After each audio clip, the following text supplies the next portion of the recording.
right. Today we are combining reading with our new word, trampler-sizing. Our book today is You Wouldn't Want to Sail with Christopher Columbus. Uncharted waters you'd rather not cross. Written by Fiona Macdonald. Illustrated by David Antram. Yeah, Macdonald, not McDonald. Ooh. It's definitely McDonald's. Introduction. The year is AD 1492. The place is Palos, a harbor town in southwestern Spain. You are a bright young lad, but your parents are poor. Your father repairs boats, and your mother sells shrimp in the marketplace. You're 10 years old, and it's time for you to find a job to help support your family. Some boys on your street are already working. They run errands and wash pots and pans at the inn. Others are training for skilled jobs as blacksmiths or carpenters. A few have joined the crews of fishing boats. You don't want to have jobs like these. Secretly, you dream of becoming an explorer and having amazing adventures in faraway lands. Who knows, one day you might have a chance to sail on a long ocean voyage. Before you board a ship, think carefully. Are you ready to leave your family, suffer months of hardship and danger, and possibly lose your life? Okay, exercise break. Jumping jacks. 2, 3, 4, 5. All right, next page. Next to pick the exercise. Okay. So you want to go to sea. Spain borders the Mediterranean Sea and the wide Atlantic Ocean. It has busy harbors all around its coast. For centuries, Spanish people have relied on the sea to make a living. Many have become sailors and fishermen, but others have not left dry land. They've built ships, sewn cloths to make sails, hammered iron into anchors, twisted ropes, knotted nets, and crafted wooden chests and barrels. They've worked hard to unload ship cargoes and build huge warehouses to store them. With all these different jobs on shores to choose from, are you still sure you want to go to sea? Why, traveling by sea is best. Traveling by sea has many advantages, not advantageous, especially over long distances or when carrying bulky cargo. Making journeys over land below, pictured, can be difficult. Crossing rivers can be difficult. You'll find broken bridges and slippery stones. Make sure you don't fall off your horse or into a pothole. In the summer, you'll suffer from thirst and heat stroke and exhaustion. In the winter, you'll face frostbite and sink up to your neck in snow. You'll have to fight off fierce bandits. Come here, let me fight you, bandit. That wait to rob travelers. Handy hint. Get plenty of sailing experience known as sea legs. While you are still young, you'll feel less seasick that way. What's the exercise? Split squats. 1, 2. I can't do them. 3, 4. Okay. Next page. Those are easy for me. Why do you want to explore? You know that exploration is the latest craze among clever people and merchants seeking fortune. Ships from nearby Portugal have made voyages along the coast of Africa, looking for a sea route to India. You've seen rich people wearing precious silks and jewels brought back from the Far East. And you've smelled the rich Arabian perfumes they wear. There's a rumor in town that a stranger has arrived at the monastery to talk to monks and scholars there. His name is Christopher Columbus, and he's planning a voyage. Eastern treasures. Customers all over Europe will pay high prices for goods brought from Asia and the Middle East, like pepper and silk, medicine, scents, gold and precious stones. Imago Mundi. Columbus used a book called Imago Mundi, or Picture of the World, to support his ideas that the Atlantic could be not such a wide ocean. Rivals. The kings of Spain and Portugal both wanted to conquer lands in Asia and control profitable trade in silks, jewels, and spices. Recent exploration. In the past few years, explorers have already sailed northwest beyond Iceland and southwest to remote islands in the Atlantic Ocean. In 1451, Columbus was born in Genoa, Italy. In 1465, he sailed a merchant ship to the Mediterranean. In 1476, he moved to Portugal and made plans to voyage to the east. In 1484, he asked King John of Portugal for money, but the king refuses. In 1485, he moved to Spain. Handy hint. Remember, for centuries, scholars had argued that the world is round even though it looks flat. My brain is out of it. It's fine. Exercise break. Let's adjust the camera. Go. Do your exercise. Woo. Now you gotta let's do this one. Butt, knees, butt, up. Okay. Your turn. Butt, knees, up. Do it again. Butt, knees. Ooh, you can't do that one. Ha ha ha ha. Butt, knees, up. I am the winner. I did it. Fine. All right, next page. How would you pay for the voyage? Ready? Columbus is making plans for an extraordinary adventure. He believes that he can reach Japan, the easternmost country known to Europeans, by sailing west across the Atlantic Ocean. Columbus doesn't have any money to pay for his voyage. Buying just one ship is extremely expensive, and for safety, he really needs 2 or 3. Columbus must persuade rich people to help him. Over 5 years ago, in 1486, he asked the king and queen of Spain. They turned him down. How dare they? Columbus never gave up hope. And earlier this year, in 1492, he asked again. And this time, he was lucky. Queen Isabella says she'll pay for his voyage. Flattery.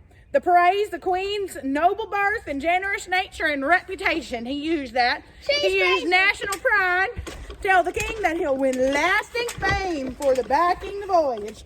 Inherit if you're lucky. An elderly relative will leave you a fortune when he or she dies. Be enterprising. Sell shares or persuade businessmen to invest in your voyage. Be warlike. Spend a year as a soldier and take prisoners. They'll pay large sums to be set free. Handy hint. Keep trying to find investors who will fund your voyage. Unless you're very determined, you will not succeed. Exercise break. Water. Let's do herky. Ready? Herky. Herky. How do you do her? Okay, you just tuck one foot up here and then other one straight out. Ready? At the same time. Yes. Now do the other side. She's cuckoo bananas. Do the other side. Good. Next page. How would you prepare your fleet? How exciting! Columbus has chosen your town as the home base for his fleet. He arrived last night carrying orders from the king and queen. The people of Palos must find ships for Columbus, equip them with a crew, food and drink, and have them ready to sail within 10 weeks. The townspeople are not happy about this. They believe the Columbus voyage will end in disaster. No, you can't be disaster with me. Okay, fine. We need dried peas. They're too hard, too mushy. It's annoying. Biscuits are they're tasteless, and they're full of weevils. Salt or pickled meats. You have to scrape off the mold before you can eat it. Cheese. It's just so smelly, and it's full of worms. Fish is caught fresh, but it looks strange. What if it tastes disgusting? Wine and water. Wine turns to vinegar, and the water is salty. Shipmates, About 90 sailors have agreed to serve as the crew. There are 2 captains, 3 masters, 3 pilots, 3 boatswains, 3 stewards, 3 caulkers to mend leaks, and a doctor, plus some government officials who very well might be some spies. Just so you know, there might be a language barrier going on, because, you know, he is taking an Arabic speaker with him, so that way he can have him translate for him. The townspeople just did not want to cooperate. However, the sea captain, Martin Alonso Pinzon, P-I-N-Z-O-N, maybe it's Pinzon, realizes that this voyage is his great opportunity to win fame and fortune. He takes charge, stocks the ships, and recruits a rough and ready crew, including you. Handy hint, don't let any women on the board. They're thought to be unlucky. I'm a woman. You are unlucky. All right, let's do some squats. No, it's my turn to pick. What's fine? What are you picking? Oh, I can't do that one. You gotta. All right, let's try it. Straight out. Hold on, gotta pull my pants up because we do not want them falling down. Ready?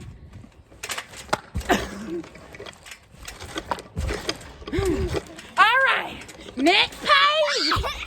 Could you handle sailing a ship? Columbus's 3 ships, the Santa Maria, was designed to carry cargo. It's strong but slow and hard to control when out on the open sea. The Pinta, a caravel ship with a sleek, narrow hull, fitted with big square sails, is the fastest of the 3 ships. The Nina is a small, light caravel filled with triangular sails. It rides the wave and should be easy to handle in the storms.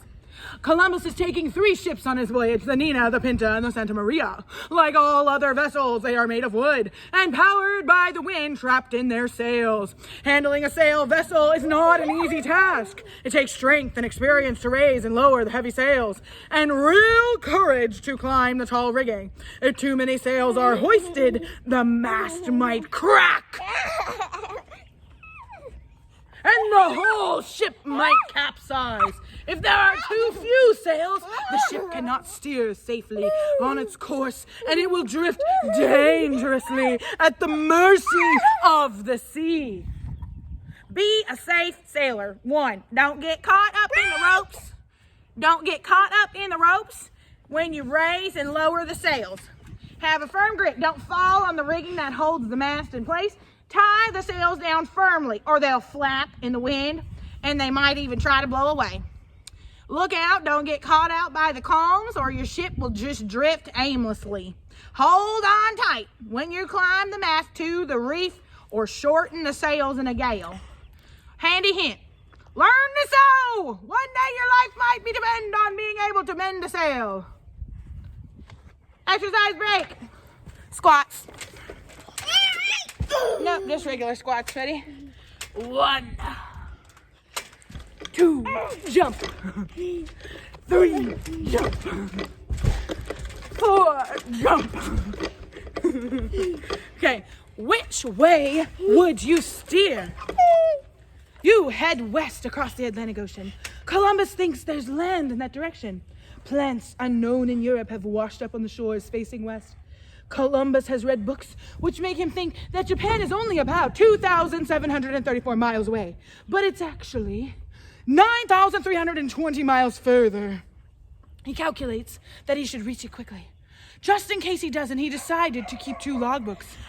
One for himself to record the true course that he's steering, and the other shows safer routes closer to land to calm the fears of the crew members like you. He lied to his crew members? That is rude. To help you navigate, you have an hourglass. It measures time and calculates how far you traveled westward every day. An astrolab. I don't know how you say it. Astrolab. is used to work out your latitude or your distance north or south of the equator. A logbook. It makes a note of your ship's journey in a logbook at the end of each watch the day. You have a lookout. Send someone up to the crow's nest and spot hazards. You have a compass. It's used to check the course of the ship. Dividers measure precise distance on charts and maps. You have to throw a line and check the depth of the water. And the very last thing you have is a traverse board. The helmsman marks each change of course by sticking a peg into the board. Columbus thought the world was a little bit smaller, but the real world is actually more ovular. Look, I think I can show you, actually. Hold on. This was what Columbus thought, and this is what it actually is. Let me see. Exercise break! What exercise shall we be doing? I can choose. Choose something easy that your old mom can do. Oh. Oh, okay.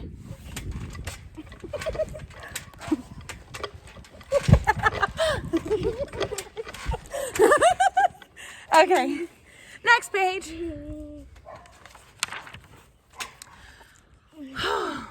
Could you cope on board? Life at sea is tough. You have to keep the boat in ship shape or neat and safe, but it's crowded. Is this how you do Cold, it? Is this damp, how you do it, Mama? smelly. Not quite. And infested with fleas. It leaks and has to be pumped out every day. There are no beds or chairs except in Columbus's private cabin. So you have to sleep anywhere you can find space. You can't get used to the system of watches. 4 hours on duty, 4 hours of rest. Mommy, You feel so tired all the I have a time. question. Is Columbus a little boy? Excuse us for that interruption. Apologize. You have 4 hours on duty and 4 hours resting. You feel so tired all the time, and some older sailors amuse themselves by gambling and arguing and criticizing Columbus.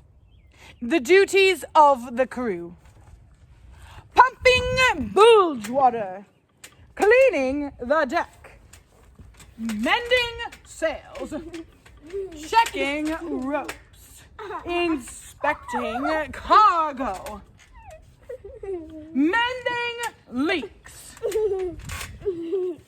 eating. Forget the table manners. The cook spreads the food out on the deck and the sailors just help themselves. Itchy? Well, ask the other sailors to look for some lice in your hair. Washing? Well, get in the seawater. There's no soap. So, good luck with that. And you can't shave either.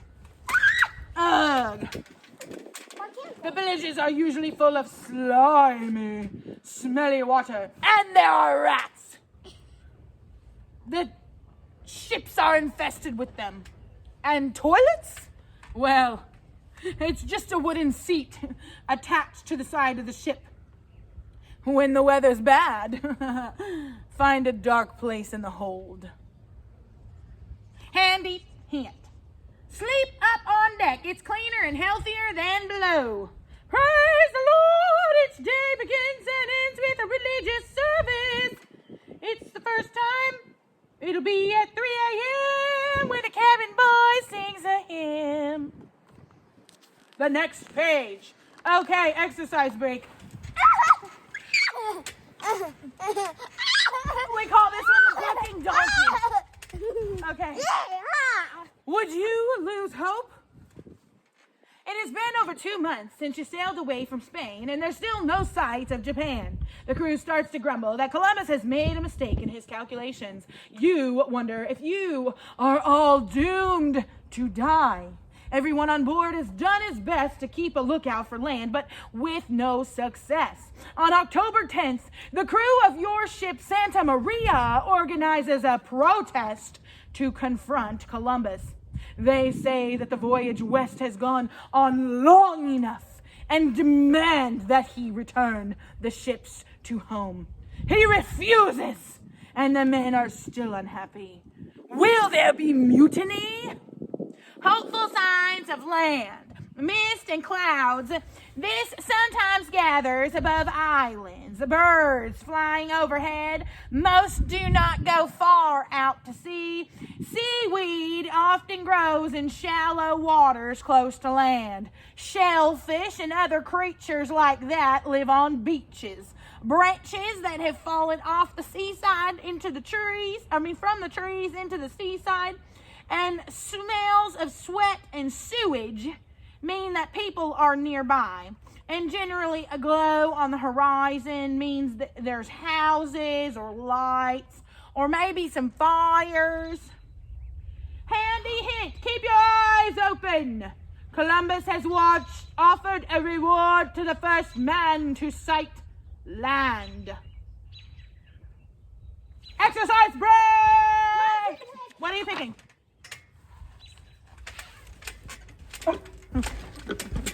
I hate those so much. Okay. I definitely can't do it back and forth like that. Okay, ready? 1, 2. I did them. Okay. Next page. Could you survive on shore? Let me see. Land at last! It's Friday, October 12th. And the first time in months you're standing on solid ground. You've just scrambled ashore along with Columbus and his bodyguard. He's already claimed these lands for Spain. Now he's marching towards some local men. They seem friendly, but very surprised. In the distance, you can see their village. It has tall, round houses with grass roofs. If this is Japan, why aren't people wearing silk robes? Where are the jewels you hope to find and the palaces roofed in gold? You can see that Columbus is puzzled too. He's captured 7 local men to guide his ships in search of treasure and spices. The natives called these islands Bahama, not Japan. What you'll find as you explore: hammocks slung between trees. They make comfortable beds, but only if you hold still. You might find your tuchus on the floor otherwise. Tobacco. Taino people on the nearby island of Cuba breathe its smoke. Yams. These huge roots are very nourishing, but how do you cook them? Iguana. These green meaty lizards are best roasted on a fire. Turn it over, let it roast on the other side. Are you hungry enough to eat one? Peppers and chilies. Test your taste buds with these fiery flavorings. And maize. You need strong teeth to enjoy a meal of these golden yellow corn cobs. Handy hint. Be like the Taino people, cover your face and body with paint to keep the mosquitoes away. Exercise break. I got a pick. All right, these are called bridges. No, I got a pick. You picked the last one. Oh, no. Stop bouncing me. Don't put up. Okay, you lay down. And hey. I can't do it if you're going to bounce me. All right, you lift your butt. You're making me bounce. Lay down. No, you lay down. You jump. And you lift your butt. And you lift your butt. Okay, then let's Squeeze your butt tight. Mom, Lift can it. you jump? No more. But I didn't do it. How? Oh, do your exercise. Go. Lift your butt. Yeah, lift your butt. Lift your butt. All right. How would you get safely home? You've spent 2 months exploring. Columbus landed on 2 big islands. He named them Cuba and Hispaniola. He's very excited because he's seen people wearing gold necklaces on Hispaniola. This convinces him that Japan can't be far away. Like many of his tired crew, you're feeling homesick, and you've caught a nasty tropical disease. Captain Pinzone sails away in the Pinta, saying, I'm going back to Spain. The next day is Christmas Day, and you're looking forward to a special meal. Oh no! Then disaster strikes. The Santa Maria runs aground, and water's pouring. You have to abandon the ship. No, you gotta go low. The ship. Because it's a sad. So you have to go down. The ship. Yeah, there you go. Northeasterly winds blew Columbus's ship from Spain towards America. He won't be able to sail back unless he heads north, where westerly winds blow. What's next? Load as much as you can from the wreck of the Santa Maria onto the little ship Nina. You don't have room for all the crew, so you leave some behind to build a settlement. Use wood from the wreck to build the fort, to protect the men left behind from the attack. Some Taino people will go back with you to be shown to the king and queen. Say farewell to the men left behind and set sail in the Nina. Sail as fast as you can. You do not want the Pinta to reach Spain before you win all the glory. All right, Kemper. Now I'm going to try to do it with you on it.